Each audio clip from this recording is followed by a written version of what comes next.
os invito, si os parece, a que ahora silenciéis vuestros micrófonos. Le damos el mando a Pedro, que él nos va a hacer va a compartir con nosotros la presentación. Estará pues como unos 20 minutos, media hora. Y después, bueno, y si te pasas un poco no pasa nada. Y después estaremos hasta las 10 con preguntas y conversaciones, ¿vale? Pues Vale, a partir de ahora no daremos los buenos días a nadie, pero nada. Venga, gracias, Pedro. Nada. Gracias ¿Veis la presentación bien? y por tu flexibilidad, ¿no? Sí, sí se ve.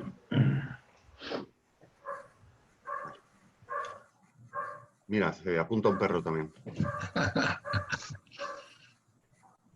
Bueno, pues os cuento un poco el trabajo que hemos hecho, que ha sido un trabajo que hemos hecho con Bain.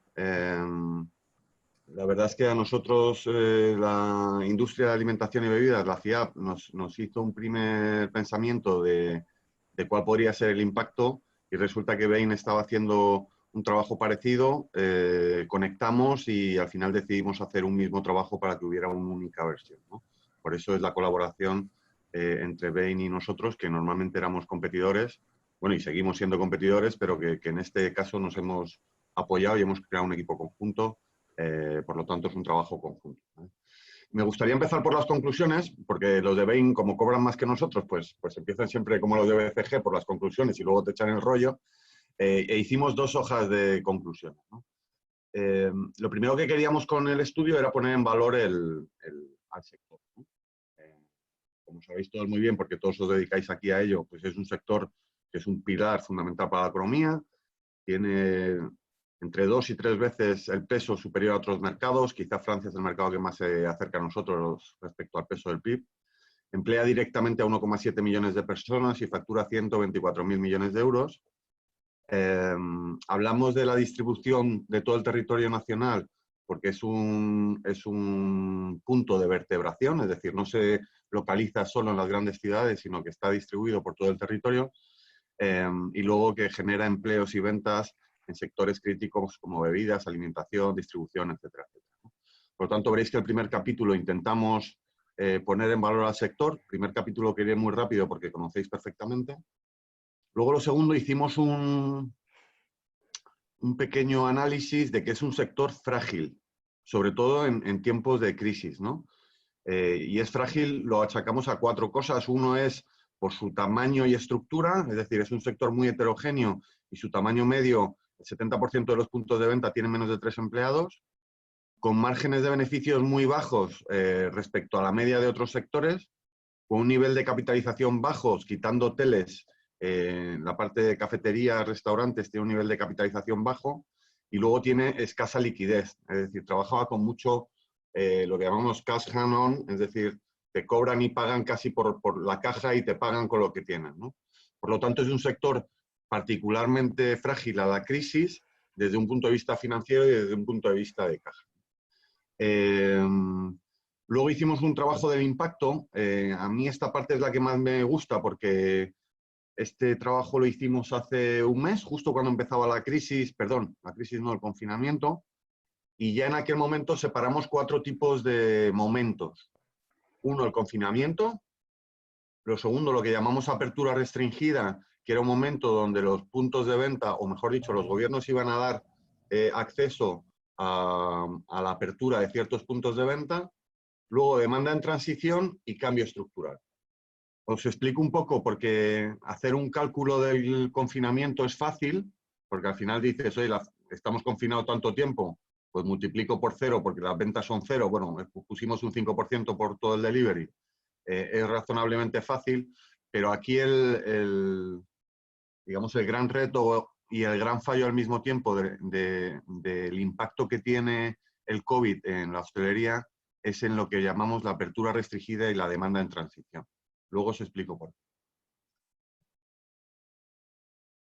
Vale, un poco las grandes conclusiones cuando lanzamos el estudio fueron que el sector podría perder más o menos un 40%, unos 55.000 millones de euros, y entre 200 y 350.000 empleos anuales netos. La recaudación de IVA podía caer entre 5 y 6.000 millones y que los gastos de seguridad social podrían ascender a 3.500, 4.000 millones. que queríamos, por un lado, era intentar que el gobierno anticipara medidas para intentar prevenir futuros gastos, ¿no? La idea también, como última parte, intentamos estructurar palancas para minimizar el daño en la hostelería en 3 niveles, una liquidez, otra empleo y otra demanda. Y luego hablábamos de intentar cooperar. Es decir, creemos que, bueno, estamos entre amigos y puedo permitirme hablar fatal, creo que nos vamos a dar un guantazo terrible, terrible no, monstruoso.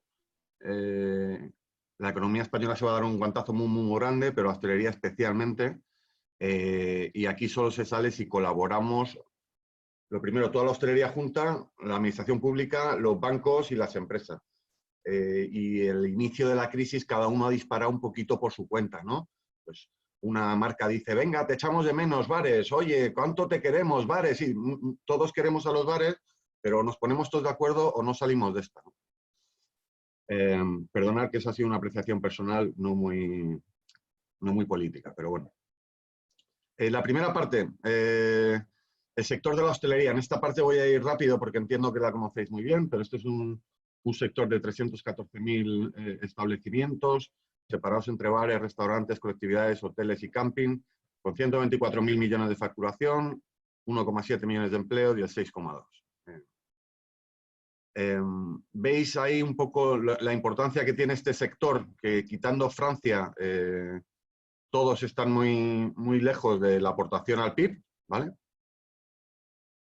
Veis que está muy distribuido en todo el territorio nacional. Bueno, hay algunas comunidades como Canarias y Baleares que tiene un peso del 19 al 21 particularmente importante, pero casi todas tienen un peso superior al 4, el 5, el 6%. Lo que hablábamos del número de empleados, que empleamos a 1,7 millones de personas, y fijaros un poco la estructura que tiene, lo hemos separado en restauración y alojamientos porque el peso de asalariados y autónomos es bastante definido, es bastante diferente, y al final somos el 8,8% del empleo. Esto, insisto, voy a ir muy rápido. La idea es que hacemos una reflexión sobre los empleos directos y la importancia directa, y aquí intentamos ampliar a toda la cadena de valor, tanto alimentos, bebidas y distribución, y el impacto que tienen. Y luego intentábamos meter un concepto de que la restauración en España, o la hostelería en España, a diferencia de China, que ha sido nuestro espejo, es un poco diferente. Bueno, un poco diferente, no es radicalmente diferente. O sea, en España esto está muy ligado a la parte cultural, es decir, el 15% de la renta de los hogares españoles se destina a consumo en restaurantes y bares. Eso es lo más grande que hay en Europa y desde luego muy lejos del chino, que es el 2%. Y encima tenemos el efecto turístico, ya no solo interno, sino internacional, pues que genera a la economía un montón de pasta, ¿no? Por lo tanto, esa trilogía de gastronomía, turismo y hostelería, pues nos hace que sea especialmente especial, perdonad por la redundancia, este sector en España. Bueno, si entramos en la parte de vulnerabilidad, como os decía, 4 grandes ejes. Uno, negocios pequeños, muy fragmentado y con poco tamaño de empleados, márgenes bajos, balance frágil por poco nivel de capitalización y bastante expuesto a la crisis. Luego intentábamos ilustrar esto. Veis que hemos hecho un... Si me enrollo, me da una sensación de estaros echando una chapa, pero bueno, yo sigo... y como Sigue, se han muteado... pero puedes seguir porque somos muy educados. Bueno, intento ir rápido. Bueno, aquí vemos la vulnerabilidad y los rangos de facturación. Veis un poco que la pendiente en los primeros tramos de facturación se concentra casi en 200.000 euros al año, los que más, ¿vale? Luego las decilas caen mucho más hasta los grandes que están al final de la cola. Veis aquí el tamaño de plantilla, veis un poco los bares que como mucho tienen menos de 3 empleados, tienen el 78%, los restaurantes se equilibra un poco más y los hoteles está bastante más mix, pero hemos hecho un análisis por subsegmento de cliente.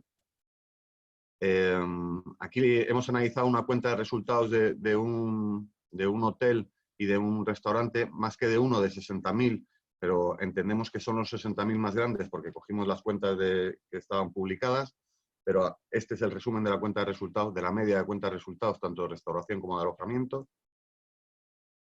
Y esta es la parte de capitalización y el patrimonio neto.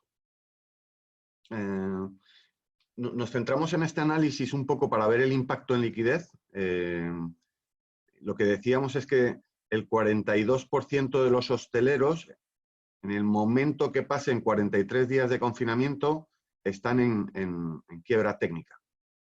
O sea, el cash se les ha acabado, ¿no? Hacíamos un análisis de cash flow y sobre todo los pequeños de las tipologías bares y cafeterías tienen una media de financiación de 40 y tantos días.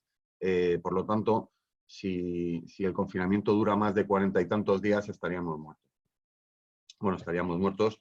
Aquí no estamos asumiendo que los tíos tienen ahorros y tiran de sus ahorros. Estamos suponiendo que necesitan un cash, que es el que tienen. Y solo el 25%, veis la cola verde allí, aguantaría más de 86 días, ¿no? Con esto lo que intentábamos ilustrar es que necesitábamos medidas urgentes desde el principio del confinamiento para que los pequeños pudieran respirar sin tirar de ahorros familiares o de ahorros propios, ¿vale? Bueno, esto está un poco más ilustrado. Vamos a la parte para mí más interesante. Luego, si queréis, como voy a intentar acabar a y media, retomamos cualquier pregunta.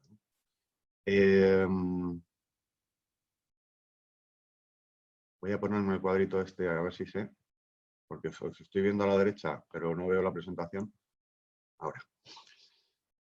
Veis que estructuramos cuatro grandes escenarios: el confinamiento, la apertura restringida, la demanda transición y el cambio cultural.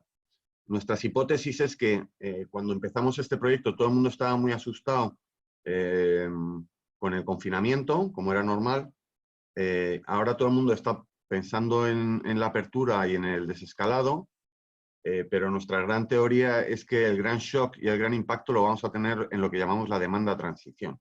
Es decir, todo el mundo habla de una crisis de oferta y demanda, y desde nuestro punto de vista no hay una crisis de oferta y demanda. La capacidad productiva está, puede estar al 100%, y lo que va a haber es una crisis de demanda de pelotas, que no es una palabra muy consultiva, pero que significa muy bien el tamaño, que va sobre todo porque va a haber una crisis emocional, la gente le va a dar miedo ir a los sitios, y dos, porque va a aumentar el número de parados, por lo tanto va a caer la renta disponible y aparte le meteremos el efecto del turismo. Por lo tanto, y esto es otra opinión personal y disculparme, pero me considero entre amigos, aunque los gurús dicen que hay una parte de oferta y demanda, aquí el guantazo que nos vamos a dar va a ser sobre todo de demanda. Y luego creemos que va a haber un cambio estructural, que ahí ya no sabemos, pero que desde luego en el Q1 y Q2 la demanda que va a haber en el sector no se va a estabilizar en periodos precrisis, ¿no? Y os decía que este estudio tiene un error, que ahora ya lo podemos cuantificar si nos cogemos el paralelismo de China, donde avanzo un poco. Hacíamos 3 escenarios. El declarado, os recuerdo que este proyecto lo acabamos el 14 de marzo y asumíamos que en el declarado el gobierno iba a mantenernos hasta el 26 de abril en confinamiento.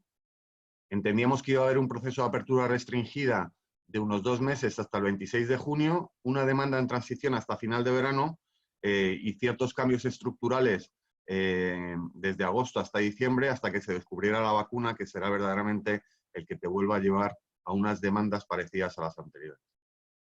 Luego nos cogimos como ejemplo Wuhan, que si os dais cuenta en Wuhan, si tiráramos para adelante desde el 14 de marzo, se tiraría hasta el 30 de mayo en confinamiento, luego se tiraría 2 meses en la apertura restringida, 2 meses en transición y luego un cambio estructural que en el caso de Wuhan ha sido más rápido, ¿no? A día de hoy, eso fue cuando hicimos el estudio, a día de hoy el caso declarado, que era el que todo el mundo preveía cuando empezamos el confinamiento. O sea, cuando presentamos este estudio, todo el mundo se pensaba que la opción buena era la 1 y a malas podía ser la 2. Hoy estamos con las cosas claras que la opción buena será, si Dios quiere, el 2, pero que esto tiene todo el punto de que va a ser la 3 en la época de siendo positivos, ¿vale? La parte negativa de este estudio es que cuando nosotros calculamos una pérdida de 55.000 millones en el sector, que es un 40%, estamos asumiendo unas hipótesis que ya se han demostrado que son malas. Por lo tanto, los que han hecho el estudio son bastante torpes. Muy bien en tiempos, pero el gran guantazo que se ha dado Wuhan ha sido cuando ha abierto los puntos de venta y en vez de tener un 70% de facturación, está teniendo entre un 25 y un 30. ¿Qué quiere decir eso? Que los chinos cuando han abierto, si antes facturaban 100, ahora abren 30 de media. Y nosotros estamos hablando de 50% y 75%. Por lo tanto, no es que hayamos sido pesimistas en este trabajo, sino que hemos sido, según el caso de China, y que me creo cada día más, bastante optimistas, ¿vale?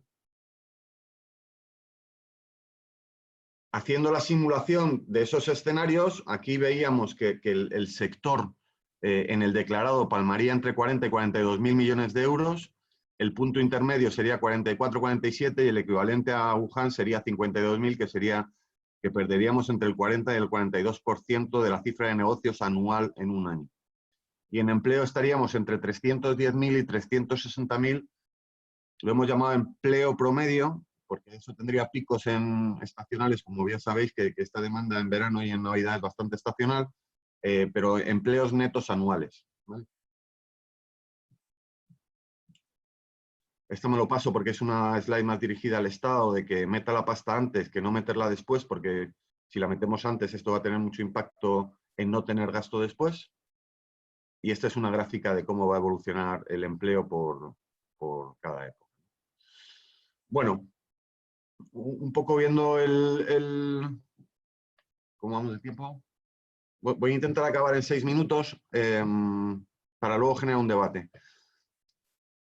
Nos metimos en la parte de medidas. La parte de medidas fue especialmente difícil de hacer, no tanto por inventarlas, sino porque ya había habido unas medidas publicadas por el gobierno en las cuales intentamos no criticarlas ni apoyarlas, simplemente intentamos decir, señores hosteleros, aquí hay una serie de medidas. Punto. Luego hubo unas medidas que la Federación de Hostelería, o Hostelería de España, perdón, propuso que no están aprobadas y luego hubo otra serie de medidas. Hubo un gran debate sobre si priorizarlas o no y decidimos no priorizarlas, porque no nos queríamos meter en el charco de, oye, estas dos son buenas, estas dos son malas. No, estas son una serie de medidas, por favor, hagamos todas las que podamos, ¿vale? Entonces, veis que las medidas las estructuramos en 3 grandes conjuntos: liquidez, empleo y demanda. Y veréis, no en la siguiente, sino en las siguientes, que después de cada una de las medidas las hemos priorizado en función de cuándo se toman. Me explico. En términos de liquidez, en el confinamiento es muy importante para no hacerlos quebrar, y luego cuando reabran también será importante. Sin embargo, el generar demanda cuando está cerrado el establecimiento o en época de apertura gradual no será tan importante como luego en el shock estructural, o ahí sí que será mucho más importante generar medidas de demanda. Por lo tanto, la primera slide que vimos, que era un poco ilustrativa de cara a los puntos de venta, dijimos, señores, el gobierno ya ha aprobado 20 medidas asociadas a la liquidez 8, asociadas al empleo 12, que luego en el anexo, si lo queréis, pues las tenéis detalladas, que son, pues, son legales. O sea, con el artículo no sé qué, en liquidez sobre todo estaba la parte de la creación de los ICOs y ciertas moratorias, y en la parte del empleo estaba lo de los ERTES. Luego recogimos el guante de Hostelería de España, donde proponía una serie de medidas nuevas y adaptaba ciertas medidas que el gobierno había publicado, por ejemplo, la garantía de los ICOs, por ejemplo, la flexibilización de los ERTES, y sobre todo la parte de incorporar a la cadena de valor en todas las características del turismo. Es decir, que estas cosas no solo afectaran al punto de venta, a la hostelería, sino a proveedores directos que se jugaran la pasta en hostelería. Y después de eso, trabajamos adicionalmente pues una serie de expertos, de gente amantes del sector, perdonad por la palabra, donde propusimos una serie de medidas, no tanto en liquidez, que yo creo que ya son matices de cómo se obtienen las cosas, y profundizamos mucho en la parte de flexibilización de ERTEs y conversión de trabajos actuales por nuevas aperturas, un poco mayor de flexibilización con los contratos laborales en esto, y nos centramos en la parte de demanda porque creemos, o personalmente creo, que la clave de esto, aparte de inyectarle mucha pasta y que llegue a los puntos de venta, va a ser generar el concepto de demanda segura. Y bueno, pues por mi parte nada más, poníamos unas conclusiones de lo importante que era el sector, que a corto plazo debemos de minimizar el golpe en vía financiación, pero a largo plazo lo tenemos que generar poniéndonos todos de acuerdo para generar una demanda seguro. Que creemos que este sector, por mucho que nos digan VU, pues pinta mucho de que va a tener un guantazo muy grande y la recuperación va a ser mucho más lenta que en el resto, por los 3 motivos que os hemos dicho, del desempleo, de la renta disponible, del shock emocional y del turismo, y que hay que ponerse de acuerdo entre muchos, porque como hagamos la guerra por nuestro lado, pues va a ser como intentar hervir un océano con un mechero. Vaya rollo que os he echado. Pues hasta aquí he clavado el tiempo. Y 26. Fantástico, Pedro. Muchísimas gracias. Y no ha sido rollo en absoluto. No he dejado ni medio segundo de estar contigo. Oye, Pedro, antes de las preguntas,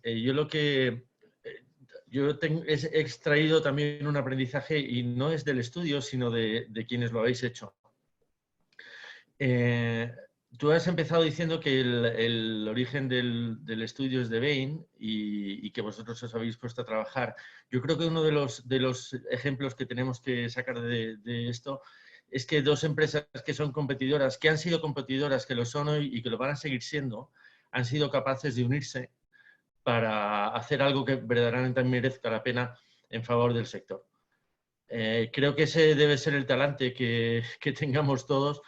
Y cuando ahora estoy viendo empresas que por su lado hacen una cosa y luego otra, creo que el verdadero secreto de todo esto va a ser que nos olvidemos de nuestras marcas, de nuestras enseñas, de nuestras compañías y estemos solamente pensando no en cómo nuestras compañías se van a ayudar entre ellas, sino en cómo entre todos nosotros vamos a ser capaces de ayudar al hostelero. O sea que felicidades por esa humildad también de decir, bueno, nuestras marcas no sirven si no es juntas para ayudar al sector. Así que felicidades.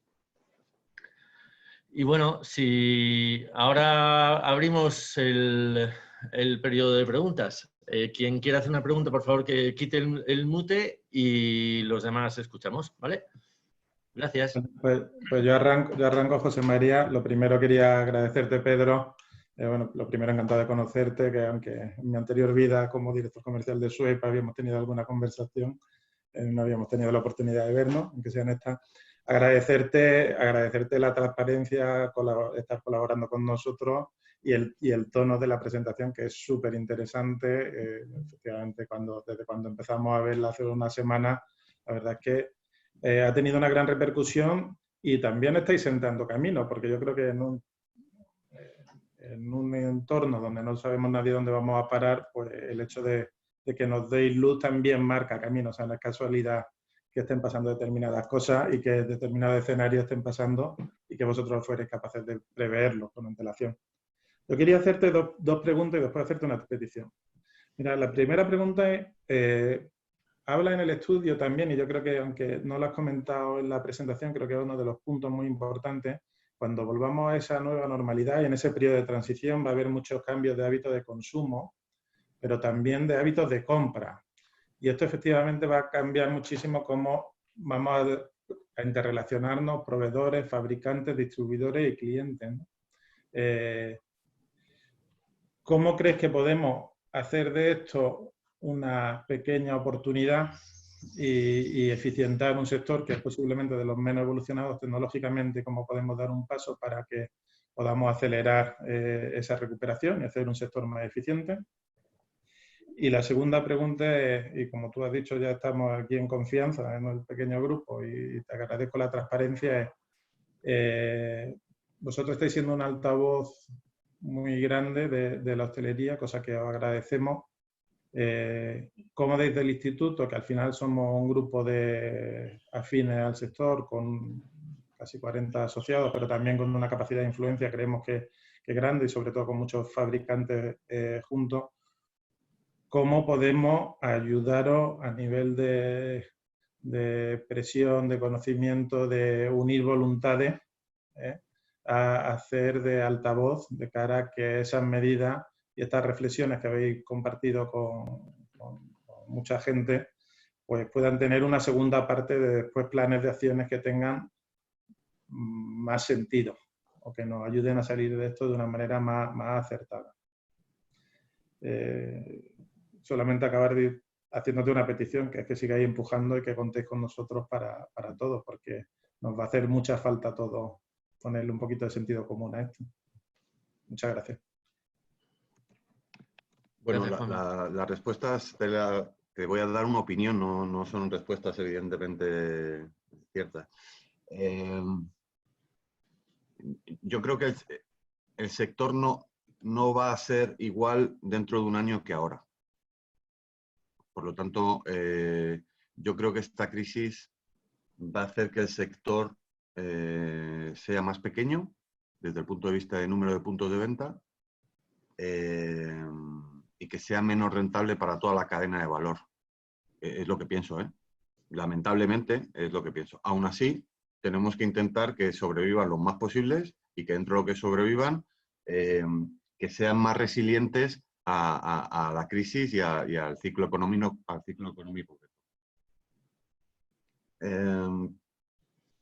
¿Cómo creo que se puede hacer eso?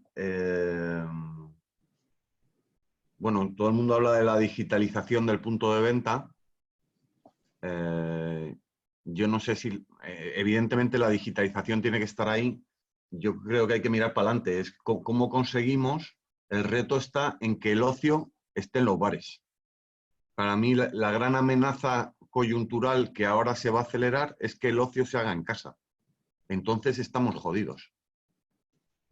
Es decir, hace 10 años a los que ya somos un poco talluditos y nos decían que 2 de 4 matrimonios se hacían por el LinkedIn o como se llamen las aplicaciones de ligar, nos reíamos. Ahora estoy diciendo que el ocio se hace en casa y no pestañeáis. Hostia, como el ocio se haga en casa, tenemos un problema los hosteleros de narices. Entonces, o conseguimos que el ocio, vía experiencia, lo llevemos otra vez a los puntos de venta, o la opción 2, si el ocio se hace en casa, que ese territorio lo cojan los hosteleros. Porque como si el ocio en casa lo coja Netflix, bye bye al sector, ¿no? Estoy siendo un poco tremebundo, ¿no? Pero yo creo que el reto está en la palabra ocio y que cada punto de venta entienda cómo se hace el ocio en un bar, cómo se disfruta, que es lo que tradicionalmente los españoles hemos tenido, macho, que salimos de cañas, que salimos de tapas, que salimos tal, pero que el COVID nos va a hacer replantearnos por lo menos en un año y medio. Porque dices, bueno, Pedro, ¿tú tienes miedo? No, no tengo miedo, pero mi suegro vive conmigo, macho. Entonces, me voy a plantear 2 veces a ver dónde voy, porque a ver si me contagio ya no por mí, sino por responsabilidad con la gente que vive conmigo. Voy a intentar responder a tu segunda pregunta. Creo que ahora mismo todo el mundo quiere ayudar. Todo el mundo. Creo que hace falta que alguien coordine las ayudas. Porque cada uno intenta ayudar desde su punto de vista y se hacen muchos trabajos repetitivos o no sinérgicos, y yo creo que lo que necesitamos es tener un plan como sector, y que algunos hagan una parte del plan, porque si todos queremos solucionar los grandes problemas que tiene el sector, pues al final... entonces yo creo que hay 3 niveles de trabajo. Uno es las administraciones, que eso es un rol para mí de las asociaciones. Por lo tanto, las asociaciones tienen que empujar el altavoz hacia lo público. Luego, las empresas tenemos que buscar alianzas entre nosotros con objetivos concretos del sector. Es decir, si yo viera una diapositiva diría, oye, el sector tiene 4 retos. 1, la financiación. Venga, ¿quién hace la financiación? ¿Lo hacen estas asociaciones, estas empresas por el bien de todos? Sí, pues venga, hay uno. ¿Quién hace la generación de demanda? Aquí hay otro grupo de trabajo. ¿Y quién? O sea, yo crearía grupos de trabajo concretos para financiación, demanda segura y empleo. Y por último, generaría el pensamiento que has tirado tú antes, que es, oye, ¿qué cambios estructurales tenemos que hacer para el sector para que sea más resiliente? Lo que pasa es que es muy difícil que salga una voz e intente coordinar eso, ¿sabes? Porque lo estamos intentando con AECOC, con hosteleros y con FIAP, pero ya son 3 voces y luego tienen los recursos que tienen. No sé si te he contestado, Juanma. Sí, sí, muchísimas gracias. No, lo que pensaba era también, efectivamente, cómo dentro del instituto podemos, bueno, pues podemos colaborar con las instituciones, con esa voz en las instituciones, pero sí podemos ejercer como coordinador y podemos jugar un rol de empezar a ser mucho más activos en toma de medidas concretas de esos trabajos de colaboración, ¿no? Mira, si me Que nosotros... dejáis 2 minutos, ¿dónde está la pelota ahora? Nosotros hemos llegado, vamos a hacer un trabajo de desescalada con FIAP y con AECOC y con Hostelería de España, que va a ser para todo el sector. Y eso lo vamos a tener, espero, en 10 días. Y luego vamos a proponer un equipo de coordinación donde vamos a priorizar, ahora sí, qué cosas creemos que son claves para el sector y vamos a intentar hacer público un plan de iniciativas. Y ahora que cada uno diga en qué iniciativas, que no va a ser muy sofisticado, en qué iniciativas hay que moverse, porque es mejor que 10 se muevan en una iniciativa que 100 se muevan en 7 iniciativas. Vamos a intentar meter canales de trabajo y cuando tengamos eso, pues evidentemente os lo hago llegar y vosotros decir, Pedro, pues a mí me apetece el tema de la demanda. Pues mira, con la demanda está Pernod, Osborne, Hostelería de España y no sé quién. Pues bueno, pues creamos un equipo de trabajo con un capitán ahí. Eso es un sueño, es lo que voy a intentar, pero va a ser difícil. Pues cuenta con nosotros estaremos ahí apoyando. Vamos, si hay que romperle las piernas a alguien, se le rompen, ¿eh? Para eso. Pues me parece de lo más sensato. Muchas gracias, Pedro. Nada, hombre. Estaremos. Gracias, Pedro. Pedro, dime. Una cosa que me preocupa a mí mucho es el tema de la seguridad. O sea, realmente, por mucho que hagamos a nivel de liquidez, a nivel de apoyo, a nivel de financiación por parte de los fabricantes, si el visitante, el cliente, el consumidor no se siente seguro, por lo que tú has dicho antes, no vamos a conseguir nada. Todos los esfuerzos se van a quedar en nada. Entonces, a mí uno de los caballos de batalla que más me preocupa es justamente hacer que los restaurantes y los bares sean seguros. Las medidas que están tomando ahora mismo no tienen ningún sentido. Uno dice una cosa, otro dice otra. Uno que si las mamparas, el otro que si desinfectar a la gente a la entrada. O sea, hay falta cohesión en ese aspecto. Por ejemplo, la Asociación Española de Hoteleros de Madrid está trabajando en un protocolo con distintos medidos en función del tipo de hotel que sea y lo van a aplicar también a restauración, pero también les falta apoyo en eso. O sea, me parece que el gremio de Barcelona también está desarrollando algo. Hay mucho trabajo que hacer de coordinación en ese aspecto que para mí es el que es transversal a todos y el que más rápido nos puede aportar mejoras. No sé si desde ahí estáis pensando algo con ese plan de desescalada o... Sí, está incluido en el plan de desescalada. El plan de desescalada tiene una hoja de ruta de progresividad en aperturas y una forma de cómo tienen que ser las aperturas. En la seguridad hay 4 ejes. Está el eje del personal que tiene que ir a trabajar. Por lo tanto, ahí hay un tema de, oye, ¿cómo hacemos que nuestros colaboradores estén sanos? Lo segundo, hay una serie de medidas en el local que lo que estamos intentando ver es, joder, como le propongamos a un local abrir y las medidas cuesten X y encima le digamos que tiene que tener un aforo de la mitad y con unas reglas de no sé qué, no le va a salir las cuentas. Por lo tanto, estamos viendo cuánto cuestan las medidas de seguridad in-store, por llamarlo de alguna forma. Lo tercero, estamos estudiando todo lo que sería las posibilidades que hay de entrada, es decir, abro, aunque me enrollo un poco más, pero por compartir lo que sé, hay 2 grandes proyectos. Uno es el pasaporte digital. El pasaporte digital tecnológicamente ya es factible, también por protección de datos. pero entramos en un debate de discriminación.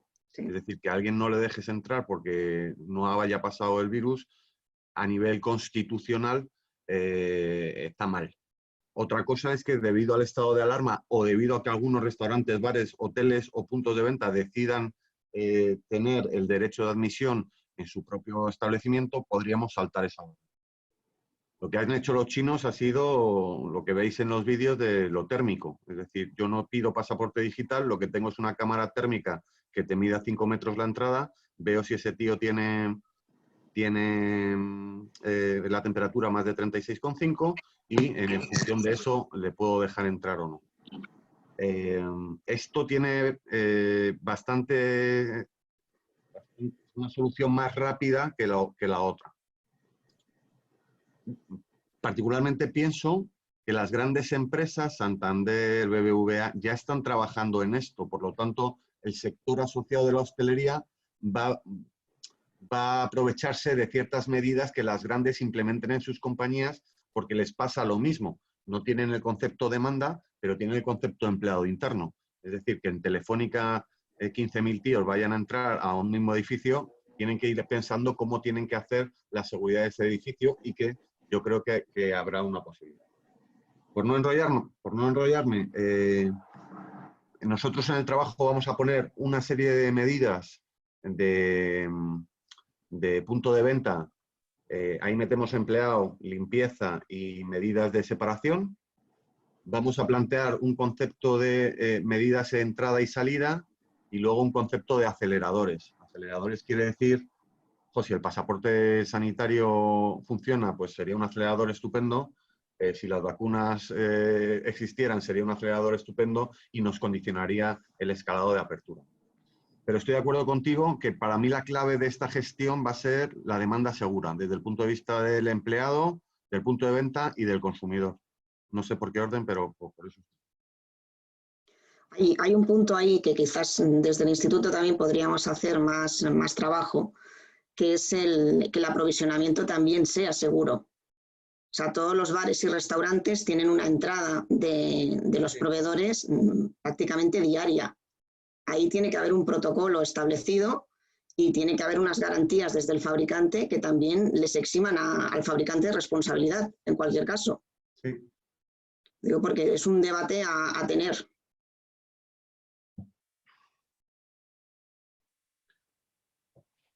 La verdad es que no había pensado en eso y tienes toda la razón.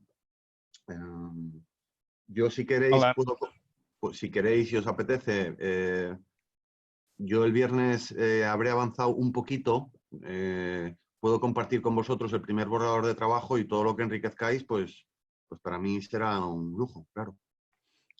Olá, Pedro, sou João Baldeia de Greco e de Bonduel. Em nome de Greco, hablastes de los vários operadores, ¿no? Y de la cadena. Nosotros como fabricantes estamos à disposição. Somos 21 fabricantes, algunos estamos aqui invitados por Instituto Food Service, como sabéis, e nos ponemos à disposição para colaborar. Então, esta parte podemos ayudar. Pues muchas gracias. Bueno, si queréis... Muchas gracias. ¿Puedo hablar, José María? ¿Puedo entrar? Sí. No, lo único que os pediría en una cuestión de orden y de conocimiento, como somos 40, que cuando habléis digáis quién habla y así podemos poneros cara, ¿vale? Perfecto, pues soy Pere Chías del Gremio de Restauración de Barcelona. Bueno, evidentemente, Pedro, quiero felicitarte por la exposición. Ya lo conocía, vuestro estudio, y hacía días que me lo estoy estudiando, o sea que enhorabuena.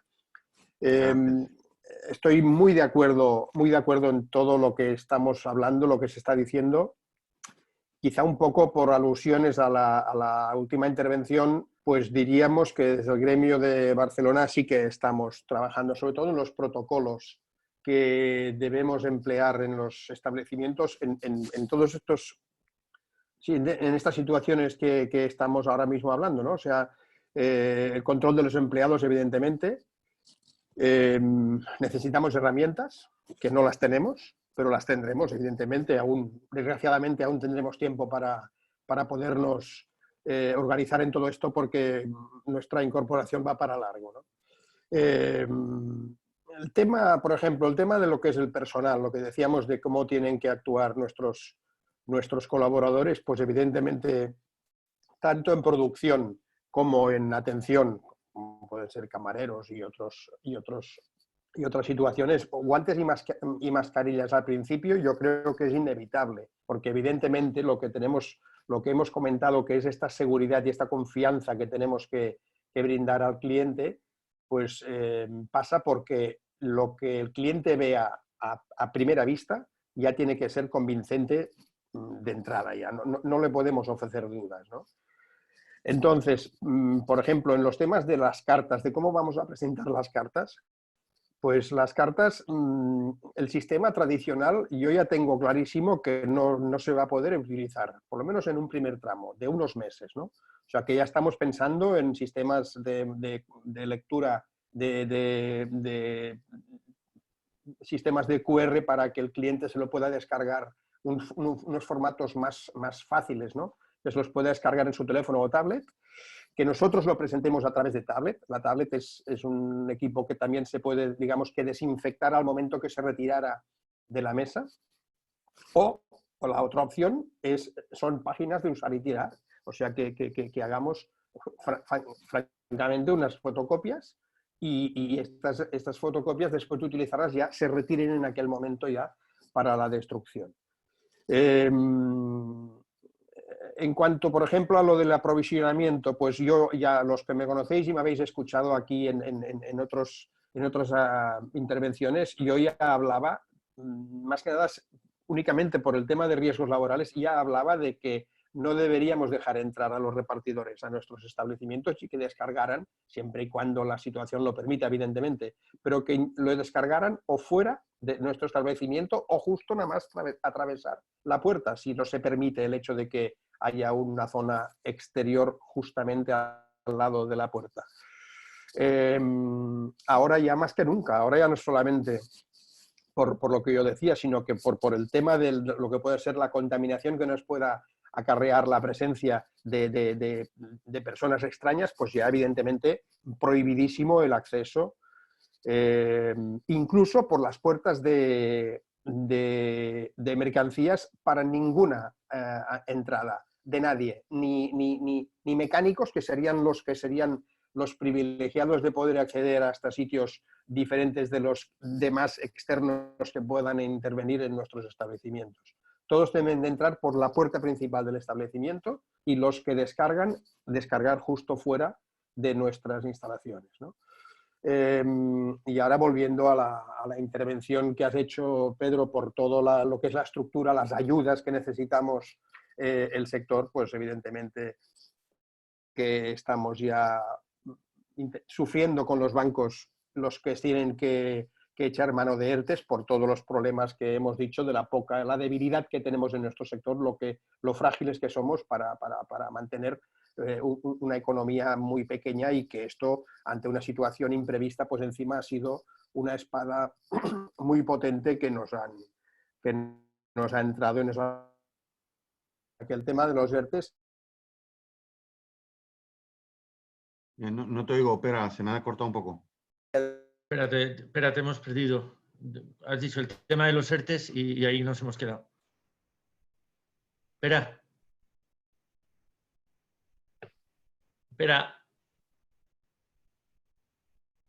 No, ni te oímos ni nos oyes. ¿Se me oye? ¿Ahora me oís? Espera, ahora mejor. Ahora sí, te hemos perdido en el tema de los ERTES y ahí te hemos perdido. Y seguimos sin escucharte. Pasamos a otra pregunta, si nos importa, y cuando recuperemos a Pera volvemos contigo, ¿vale? Yo mismo me lanzo, y sobre todo Carlos, mira, gracias. Por saludar a Pedro, que hace tiempo que... Hola, Carlos, ¿cómo estás? Me alegro mucho de verte. A ver si caña en un bar lo antes posible o una comida en un restaurante. A ver, Ojalá, Dios te oiga. vuelvo a estar conectado ahora. ¿Se me oye? ¿Me oís ahora? Sí, ahora te vimos. Ahora te ¿Sí? ¿Recuperado? tira. Recuperado. Vale. Venga, de acuerdo. Estaba en el tema de los ERTEs y Habíamos decía perdido que... los ERTE, sí.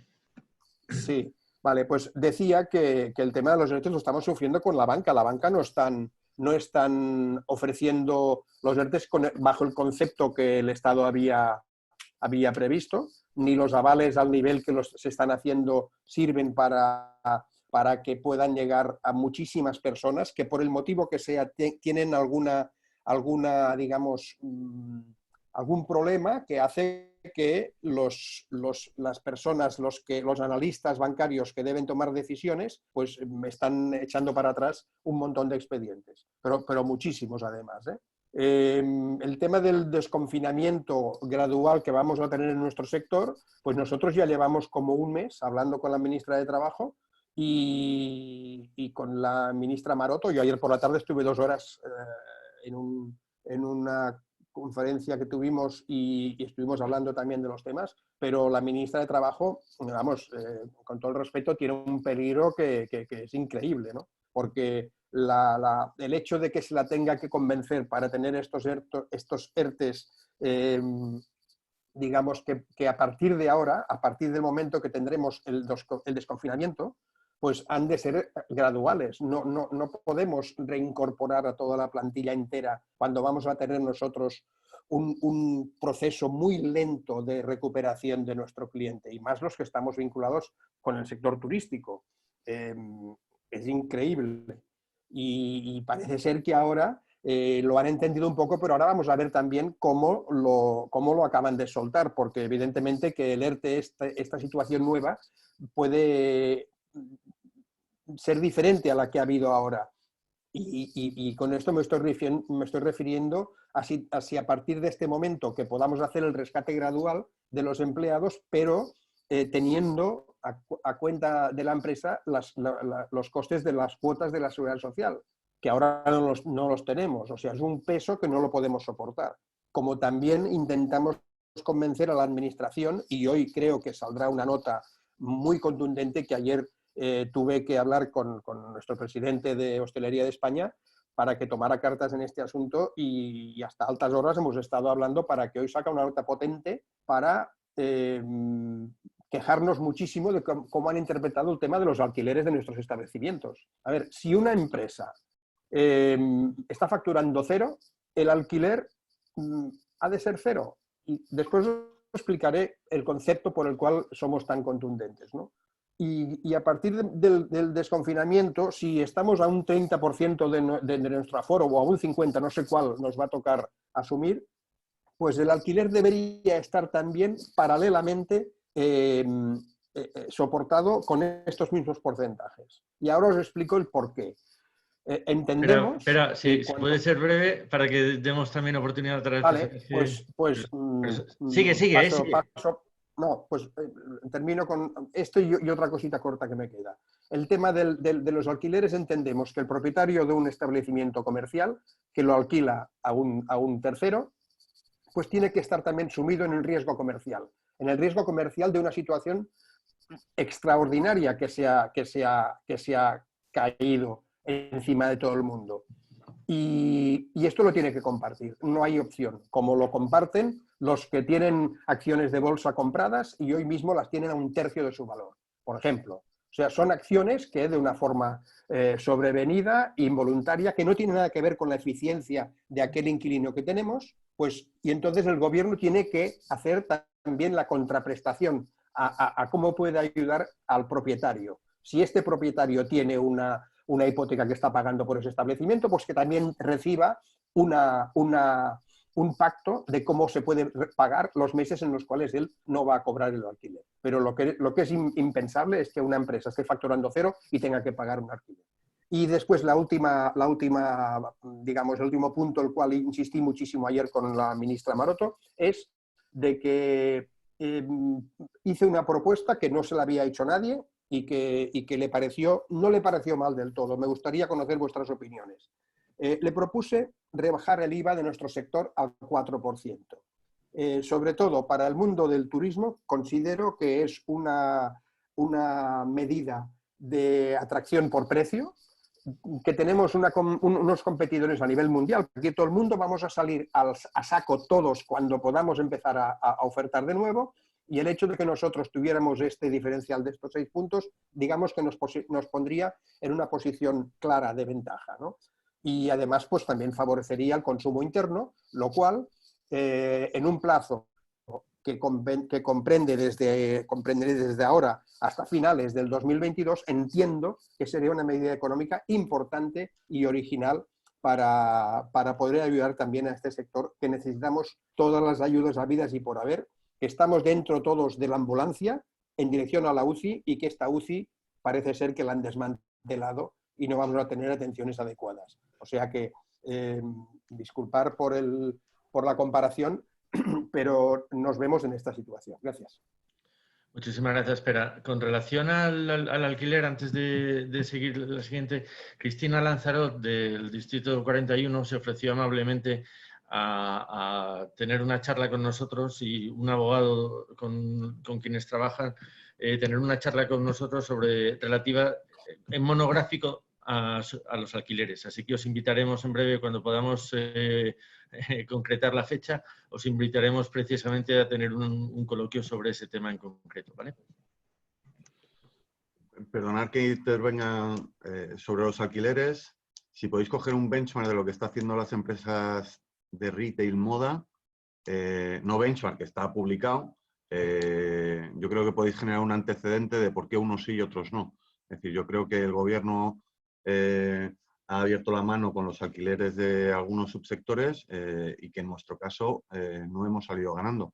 Por lo tanto, utilicemos también, oye, en el mundo del retail que se ha cerrado, ha habido mucha mano ancha con los alquileres, pues que ocurra lo mismo en nuestro sector. Perdona que haya... No, muy oportuno, Pedro, gracias. ¿Tienes acceso a eso, a esa información? Yo os puedo mandar lo que se propuso para los alquileres de retail moda, sí. Pues sí, sería de gran ayuda, si puede ser. Yo te lo agradeceré muchísimo, Pedro. Y luego, la parte de los ERTEs que ha dicho Pera, yo creo que ya está en trámite, ¿eh? O sea, la flexibilización de la reincorporación en función de la demanda ya es algo que el gobierno ha comprado. Lo que no sabe es cómo medir el concepto de demanda, pero yo creo que la flexibilización para todo el concepto turístico va a estar, creo que va a estar seguro. Sí, pero hay que saber lo que te he dicho de las cuotas, quién las va a asumir. Sí. Tenemos tiempo para una pregunta más. Carlos, habías empezado, si te parece. Pedro, habríamos necesitado 6 horas contigo. Pero bueno. Porque me enrollo mucho. No, señor, por lo interesantísimo del tema. Carlos. Está muy interesante, la verdad. Que yo reconozco que vuestro estudio fue el que me centró dentro de la crisis del COVID, y creo que necesitamos otro, ahora que ya tenemos mucha información, necesitamos otro de ese nivel y de esa altura para saber realmente y tener visibilidad de cómo tenemos que salir, o los tiempos reales y la forma real de salir, con lo cual realmente nos va a hacer falta vuestra ayuda, ¿no? Sí que considero que en todo este proceso no podemos dejar fuera a los distribuidores, que en un momento dado nos han dejado fuera, y yo creo que somos parte de la hostelería, no estamos aquí porque estamos preocupados por la hostelería y no se nos puede dejar fuera. Y si a las grandes restricciones de las ciudades empezamos a meter demasiadas restricciones en el servicio, también se nos puede complicar. Entonces, bueno, de alguna forma que estemos presentes dentro de toda la cadena de valor de la hostelería. Y saliendo un poco de esto, y ahí es la pregunta que me preocupa, es ¿qué estimación tenemos de cuántos hosteleros no van a poder abrir, qué porcentaje, o cuáles no van a querer abrir en base a todos los problemas que estamos viendo y lo que se está viendo fuera de la baja demanda? Esa sería la pregunta, Pedro. Bueno, te voy a responder con datos no científicos, pero me voy a equivocar poquito, creo.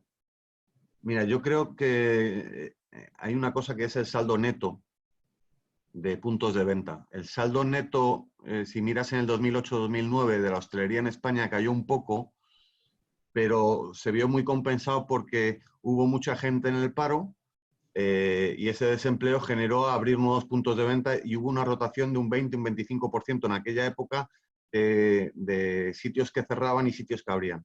El saldo neto fue un poco negativo, pero se compensó mucho con nuevas aperturas. Yo creo que este año o en esta crisis va a ser al revés. Bueno, va a ser al revés. No me llaméis cenizo, pero creo que va a ser al revés porque va a haber mucha gente en el paro, pero no va a ser tan atractivo abrir un bar.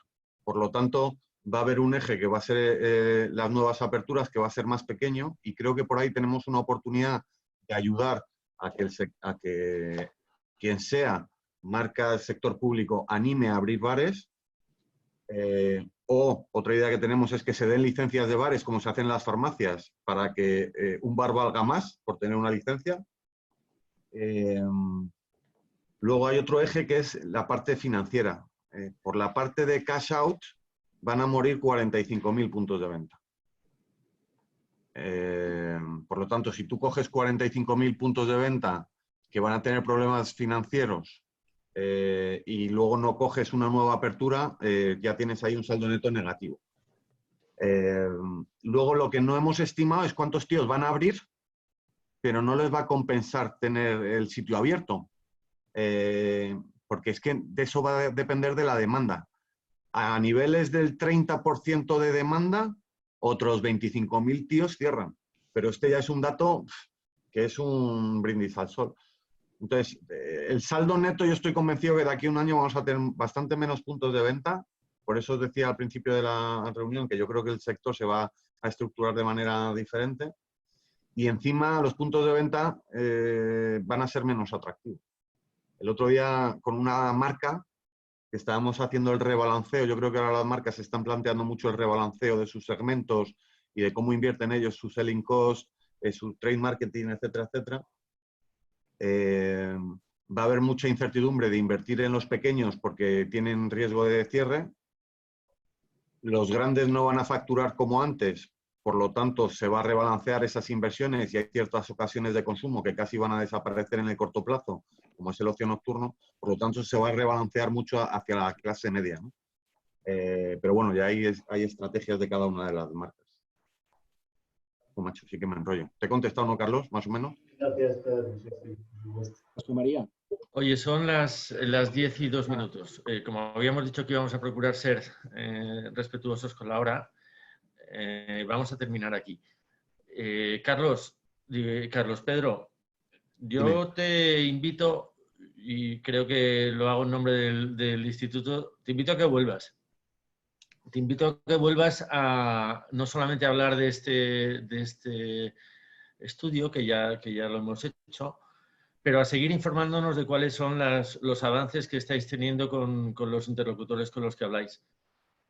Y te invito también a que consideréis seriamente la propuesta o la oferta que os hemos hecho de apoyo. Apoyo en lo que necesitéis. No tenemos afán de protagonismo, tenemos afán de ayuda.